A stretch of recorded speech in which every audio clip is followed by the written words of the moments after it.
la la ha lo he he iku la ja le he le wai se le le do ga ta do le ha la du wa tai se do ga do wa tai se do han wa la me te la a more ko koi na he wa la me te. A cidade de Bertioga foi palco de um grande evento cultural entre raças, a Sexta Festa Nacional do Índio. O programa Imagem documentou a história de algumas etnias e eu, Dario Honório, convido você a participar desses rituais.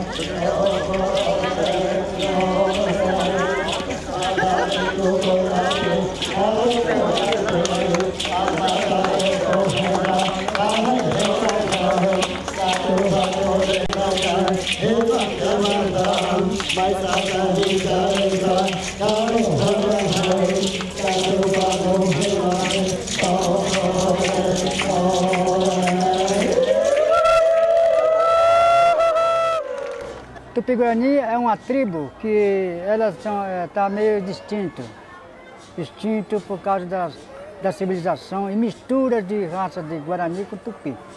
A maior parte que tem aqui é os Guarani e Tupi tem poucos, né? Então nós recebemos pouco, né, a aceitação sobre o movimento, né, assim de atividade assim de turismo. Mas nós estamos porque nós temos que lutar o nosso direito também, né? Não tem espaço, fica difícil a demonstração.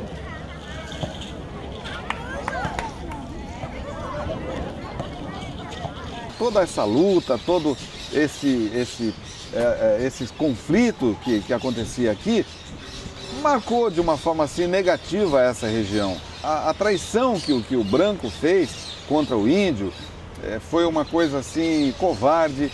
Eles mais armados, mais preparados, traíam os índios com promessas. Eles, por sua vez, respondiam com ataques aqui à colônia. Agora, quando nós fizemos a festa do índio, nós pensamos justamente em apagar esse passado. Então a festa do índio, na realidade, ela transcende o aspecto, vamos dizer assim, de divulgação da cultura indígena, o aspecto cultural. Ela vai muito além. Espírito Santo, Paraná, Santa Catarina, Rio Grande do Sul, Rio de Janeiro e Pará, além de serem encontrados no Paraguai e na Argentina. Porque quando a gente fala do índio, ainda hoje nós conhecemos muito pouco sobre eles. São 180 idiomas falados aqui no Brasil, você vê que riqueza cultural que nós temos. Pouca gente sabe disso. Está surgindo até já uma nova filosofia, que essa festa não deve ficar restrita a Bertioga, ela deve percorrer outras cidades até maiores, onde ela possa ser mais divulgada e o índio ser mais conhecido.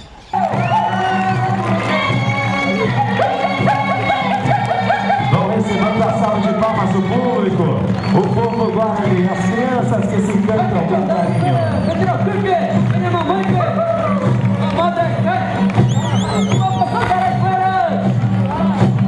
A história de Bertioga, ela está muito entrelaçada com a história indígena, não é? Porque Bertioga era a cabeça de ponte aqui e Santos e São Vicente estavam se iniciando naquela época. Os ataques de índios eram frequentes, né, dos tupinambás. Então o governo de Portugal resolveu fazer esse forte que está aqui, que era o Forte Santiago, hoje Forte São João, justamente para defender a entrada do canal, para que as canoas indígenas que usavam o canal para ter acesso a Santos e São Vicente fossem barrados pelos artilheiros aqui de Portugal, né? Os portugueses, os colonos portugueses. Então, os conflitos entre índios e colonos eram muito frequentes aqui. Havia muita morte, havia muita maldade, principalmente por parte dos brancos, né, que escravizavam os índios, violentavam as mulheres deles, matavam crianças, coisas que os índios não faziam. Os índios não matavam nem mulheres nem crianças. Eles davam um show de civilização para os pretensos civilizados, né?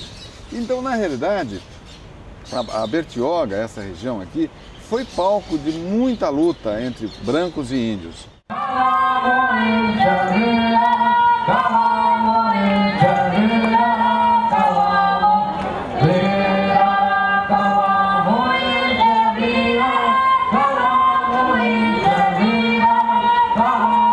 Este foi o primeiro forte construído no Brasil. O primeiro foi feito em 1532, a mando de Martim Afonso de Souza. Teve um ataque de índios aqui, o forte foi totalmente queimado, alguns moradores foram comidos, né, porque eles eram antropófagos, mas em 1547 o governo de Portugal mandou que se construísse esse forte de alvenaria, que então era mais difícil de ser destruído, mas não impedia que os índios passassem pelo canal, porque os tiros de canhão não conseguiam atingir a outra margem do canal. E os índios sabiam disso, tanto é que numa noite eles passaram aqui em 80 canoas de guerra e atacaram a São Vicente. Até que veio o artilheiro Hans Staden para cá e foi feito um pequeno forte do outro lado do canal para fazer o fogo cruzar e realmente defender a entrada do canal contra as incursões dos tupinambás para Santos e São Vicente. Também conhecidos como a sobrevida do Trocará, a qual é a sobrevida que significa gente nossa e Matacaua, pelos parentes da etnia Paracanã, os açorieiros aqui presentes e nas margens do Rio Xingu, Tocantins, no estado do Pará, na terra indígena. O Dr. Laírton Goulart, que é o prefeito aqui de Bertioga, ele quer um tratamento muito digno para esses índios, né? Não diz respeito só à alimentação deles, que é uma alimentação inclusive balanceada, né? Uma alimentação inclusive que tem nutricionista acompanhando todo o trabalho, né? Nós aprendemos ao longo desses anos o que eles gostam mais e que não venha causar transtorno nesses dias que eles estão com a gente.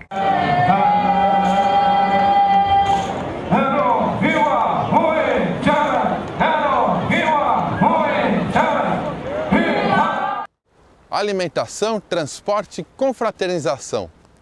Por trás de um evento gigante como esse, como será feito o trabalho de bastidores? Vamos conhecer agora um pouco da organização dessa festa. No passado havia muitos conflitos entre os indígenas da região atualmente do Serpó vivem em paz, sem deixar de proteger suas terras com muito rigor. O índio não tem e-mail, não tem telefone, não tem nem escrita, então eles estão acostumados. Quando uma tribo quer convidar uma outra para uma festa, ela vai pessoalmente e faz o convite. Você imagina você trazer um índio, por exemplo, do Xingu, conheço bem lá a região de onde eles vêm. Eles saem lá do coração do Brasil, viajam às vezes 24 horas de barco pelo rio Xingu, eles vão até um porto chamado Sayonara. Nesse porto, eles pegam lá um caminhão, leva esses 50 índios numa estrada péssima, leva lá umas 5 horas até a cidade de Canarana. Em Canarana, então, que eles vão pegar um ônibus que leva 25 horas de viagem até aqui Bertioga. Então é uma odisseia dos xinguanos de quase 3 dias para chegar aqui.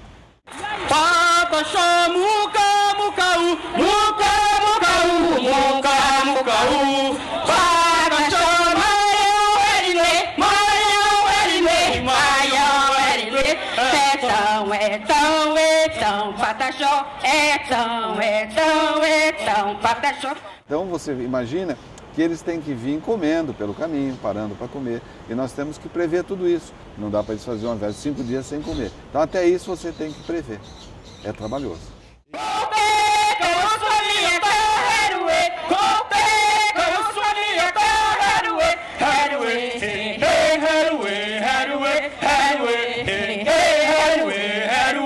São pequenos detalhes que a gente vê o quanto os brancos ainda têm que aprender com os donos da terra, né? Com os verdadeiros donos da terra. Por exemplo, o cacique não se serve sem que todos os componentes da sua etnia se sirva. Então, no dia a dia é muito interessante. Eles sempre respeitam muito as crianças, têm uma paciência com as suas crianças que os brancos estão muito longe de ter. Então, assim, dentro mesmo, como eu te disse no começo, dentro do serviço social, para mim é a experiência mais rica que eu já vivi profissionalmente. A religiosidade deles é uma coisa também que impressiona. Só um exemplo, os açurinis, eles não fazem a refeição sem um canto de agradecimento, no começo e no final da sua refeição.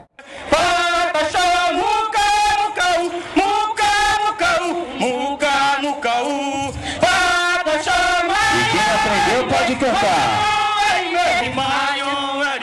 Conhecem, por exemplo, o oceano, tem aquele contato pela primeira vez com o mar, quer dizer, há uma troca, né, de cultura e nós aprendemos muito com eles, talvez mais do que eles conosco, não é? Porque a primeira impressão que temos é o respeito pela terra, é o respeito pela natureza.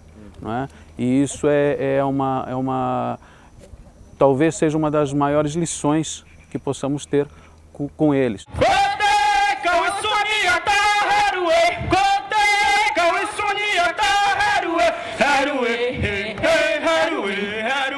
Então a gente tem muito cuidado com a comida não pode ser muito salgada porque eles estranham. Nós construímos aqui um alojamento praticamente para eles. Você imagina você preparar equipes médicas para atendê-los. Os índios têm pouca resistência às doenças nossas, não é? Com relação a eles aqui na cidade, também nós temos que ter cuidado. Existem pessoas maldosas, às vezes, por adversidade política, eles às vezes levam álcool, bebidas alcoólicas para dar para eles ficarem endoidados aí, saírem fazendo bagunça pela rua, se machucarem, causarem briga. Então a gente tem que ter uma vigilância muito grande, aumentar o policiamento nessa época. Gerente! Salva de palmas o público! Olha como os índios vão entrando felizes porque o público vai aplaudindo.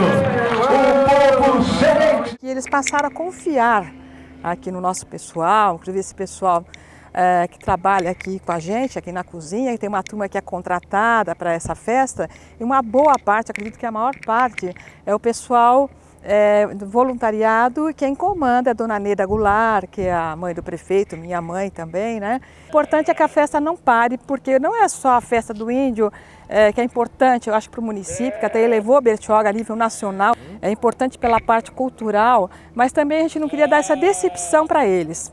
Porque alguns deles, inclusive líderes indígenas, né, caciques das etnias, quando souberam que haveria essa possibilidade de não realizar a festa, eles ficaram muito tristes. É uma única linguagem, a linguagem do respeito com o próximo.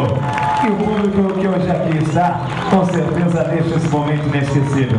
O povo Gavião Kikatejê. A nação Gavião é dividida em 3 subgrupos, que tem diferentes nomes. E aqui o grupo Kikatejê vai representando todos. Olha a salva de palmas que o público vai dando. Olha o carinho da arquibancada. Muitas tribos passam a conhecer outras tribos que eles nem ouviam falar. Eles nem conheciam, nem sabiam que existiam essas outras tribos. E todas as tribos que ouvem falar pedem para vir para cá. O que dói no coração da gente é que a gente não tem dinheiro suficiente para poder trazer todo mundo que quer vir. Chegou com uma distância, o revezamento ele pode passar. O revezamento vai ser opa! Os dois revezamentos são bons. Olha só, o revezamento. Nós temos uma deficiência muito grande na divulgação do evento, que não ocorreu com antecedência, que não ocorreu, de certa maneira, nem 10% do que nós fizemos no ano anterior.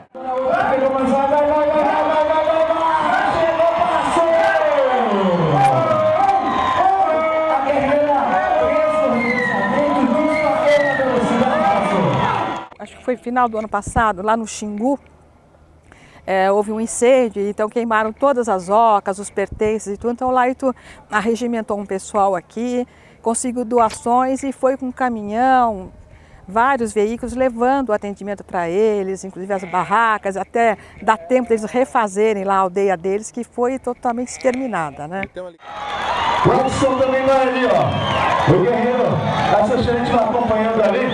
Será que é uma volta, Luiz? Olha o tamanho da tora. Opa!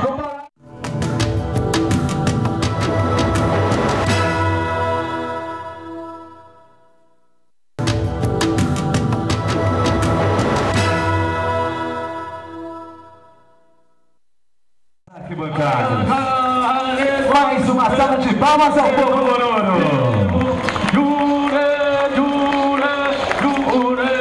Isso é uma coisa que veio desde a minha infância, né? Como eu sempre gostei muito de caçar, eu ia para o mato, para essa região daqui nossa do litoral, eu ia muito para o Mato Grosso. E quem que eram os meus companheiros lá de caçada? Eram índios que moravam por perto. Então nós saímos juntos para caçar, íamos mata dentro, íamos pescar na maneira deles, aprendi a caçar com flecha até com eles lá.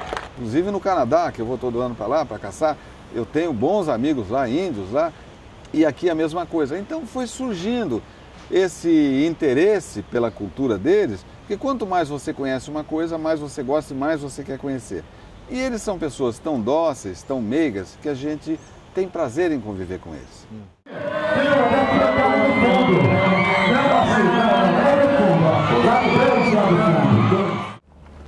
Branco, preto, amarelo e vermelho.